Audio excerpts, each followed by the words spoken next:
January 13th. Coming up, before a daytime classic comes to a close later today, we're taking one last trip through Landview when The View salutes One Life to Live. Six-time Emmy Award winner and matriarch of Landview, Erika Slezak is our special guest co-host and looking back at her most unforgettable moments. And her co-star Robin Strasser is sharing how their 4-decade friendship was born out of being mortal enemies on screen. Plus, Robert S. Woods and Hillary B. Smith are revealing how it'll feel to say goodbye to one of daytime's most enduring love stories. And Cassie and James DePaiva are telling you how meeting on the set of One Life to Live led to spending their life together as husband and wife, and how Cassie's character is checking into General Hospital. And we're making history when the TV and Broadway star behind one of the most shocking daytime moments of all time, Judith Light, returns for the first time in almost 3 decades. All that, plus special guests and surprises as The View salutes One Life to Live.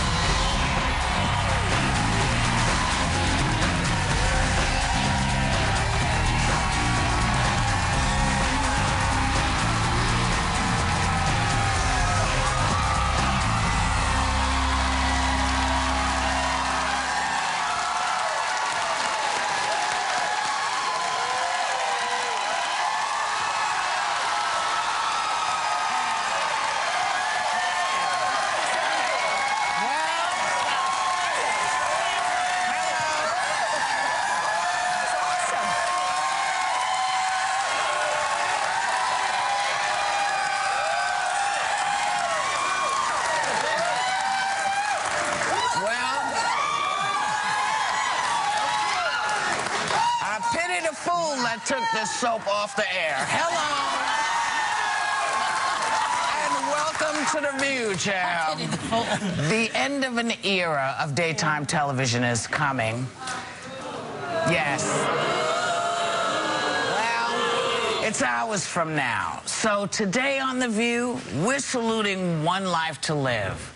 Our very, very special guest co-host is the woman who's played Victoria Lord, Gordon, Burke, Riley, Buchanan, Carpenter, Davidson, Banks.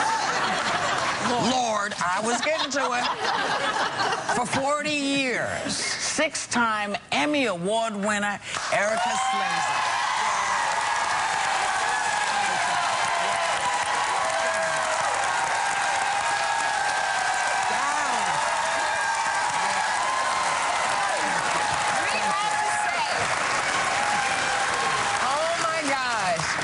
You know what's such a trip, Erika, is when you first auditioned for a soap opera, it was for All My Children. Yes, it was. And then they decided to cast you in One Life to Live. I mean, how did that happen, that you went on for All My Children?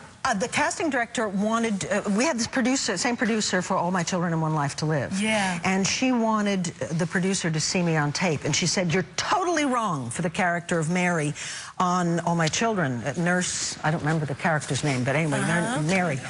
And so she said, but I want you to do the audition. So I did the audition, and then they called me back about a month and a half, 2 months later. I went to Buffalo and did Desdemona Othello, and then I came back, and they said, we'd like you to audition for One Life to Live, but they didn't tell me what the part was. Wow. Yeah. And I met in a room Agnes Nixon and the producer and various other people, and I did the audition, and I left, and I thought, well, that's that. And then they called and they said, you got the job. Wow. And How many years ago was that again? 41 years ago. It was 1971. And the amazing thing is, I had never been on television, and I thought, okay, I got the job, and this was March 16th, 1971. I thought, okay, well, I have to learn how to be on television. I have to lose 5 pounds. I have to get the script. I have to memorize it. Maybe they'll give me like a month, and then I'll start. And the next words out of my agent's mouth were, you're starting tomorrow. And I thought, I can't lose 5 pounds by tomorrow. This is the thing about you. You had so many personalities on One Life to Live. Watching this, we never knew which personality we were going to get from you. So we have compiled some of your most memorable moments over the years. Let's take a look. Victoria Lord, get the hell down here. I want to talk to you. You can't be here while you're here, and you know that. Yeah, you're a liar. This is her house, isn't it?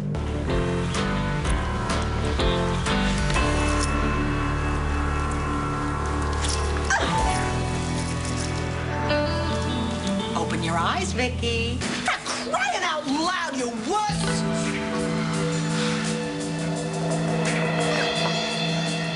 I'm still in Atlantic City. And I'm gonna have me some fun. Okay. We have favorites that we saw. Nikki was in there, stirring up a ruckus. In our audience right now is one of the women who helped define the daytime drama by creating All My Children and One Life to Live. Please welcome the amazing Agnes Nixon.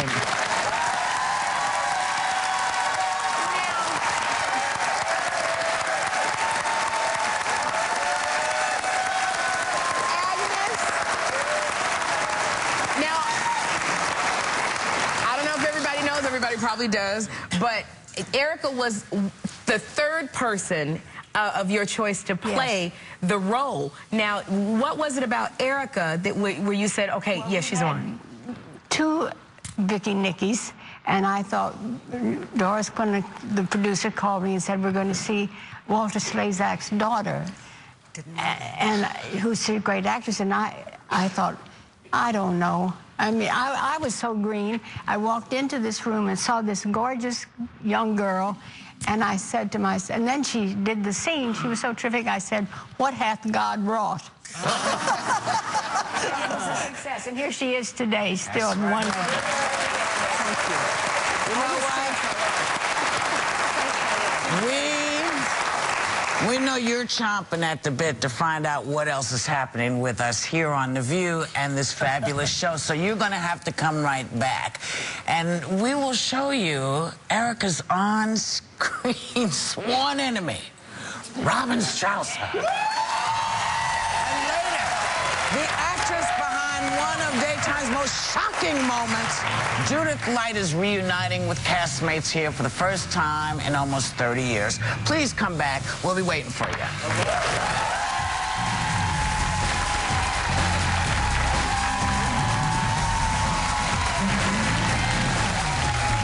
Not a day goes by where I don't use something I learned from my time on One Life to Live.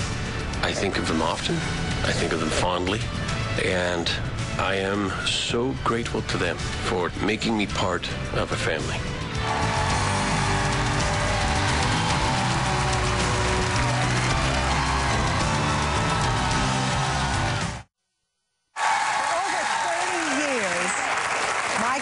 Victoria has been tormented by her very sworn enemy, Dorian, played by my very dear friend, Robin Strasser.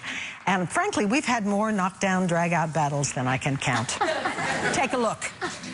We are already in hell. And you know the only way we're going to get out of here. Yes, I believe I do.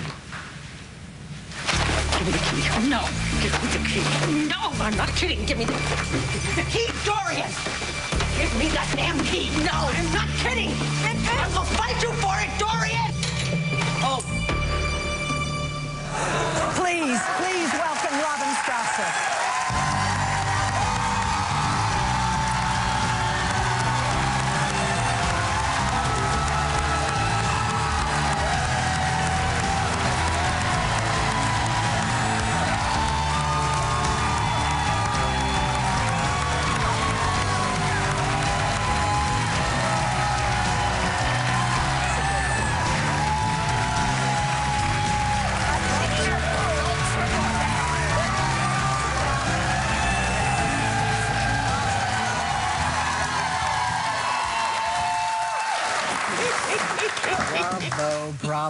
Bravo, Robin. Yes, I brought Dorian with me. I couldn't count on the fact that I'd be able to hold it together. The adrenaline is going like this. Can you see? It's like boba.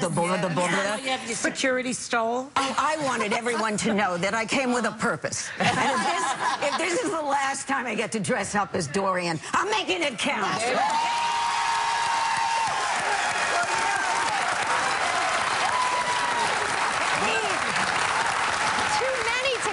The fights between the two of you on set. I mean, literally, I'm not alone in saying we could watch those clips all day, right? We could just go back in time. What is it about the two of you and your angst that had everybody so in love? Because we love the fights. There was love there. I'm going to answer. The whole relationship between Vicky and Dorian started out of a misunderstanding. where Dorian thought that Vicky had voted to get her off the hospital board, and Vicky was the only one who voted to keep her on. So she went after my father for his money, which Vicky realized right away, and it snowballed from there. But it's been the strongest relationship on the show forever. Also, didn't you sleep with her son, who was much younger? That's another... Yes. Yeah, but it was Nathan Philly. Yes. It was Nathan Philly, and I rest my case.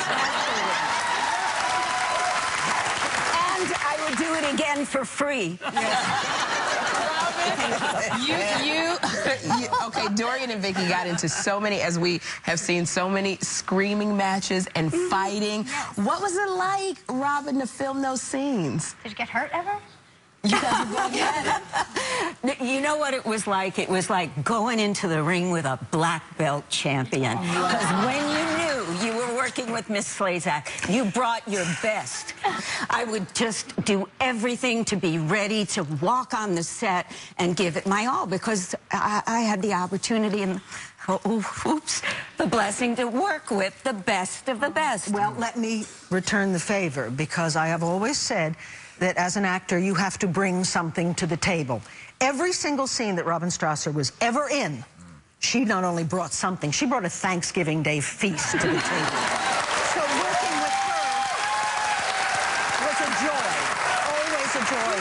And I think our last scenes were so touching and so sweet, and I missed you terribly after that.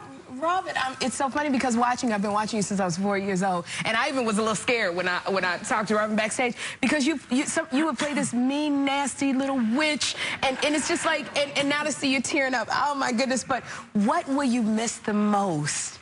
Erika Slezak and the clothes. Especially the clothes. Call me shallow. I don't care. I deserve it. Oh, we would agree with you there. And maybe the men, because Vicky and Dorian have fought over everything, including those fellows. So let's bring out the man you fought over most recently, none other than Clint Buchanan. Please welcome.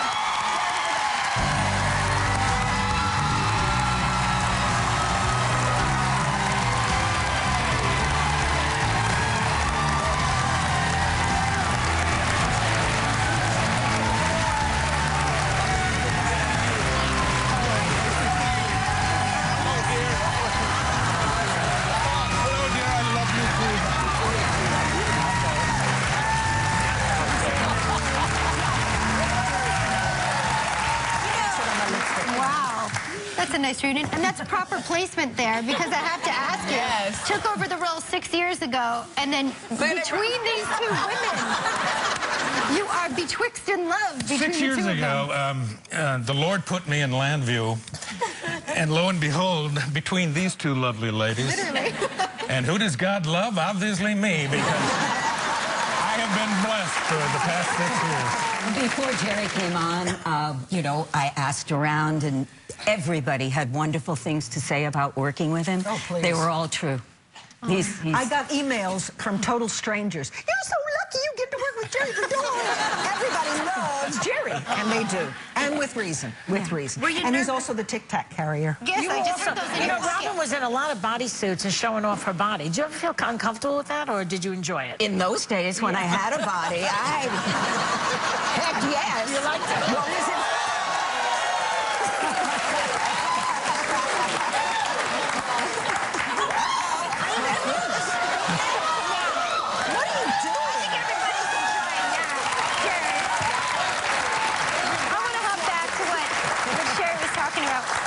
Big shoes to fill when you took the role. Were you nervous? Yes, I was nervous. I was very nervous. First of all, it's like being dropped into the middle of a Russian novel.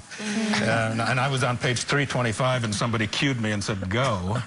And thanks to this lady, who has an encyclopedic memory, she could fill me in on all who I slept with, who's my children, and all. She brought me up to speed on so many things. But I knew Clint Ritchie, and I tried not to emulate him or act like him. But instead, I chose to act it like Phil Carey. Yeah. In the sense that sons become their fathers and daughters become their mothers. What a lovely way to think of it. We're so glad the three of you are here with us right now. We want to give our thanks to Robin Strasser and Jerry for Dorn. We are going to be right back with Robert S. Woods and Hillary.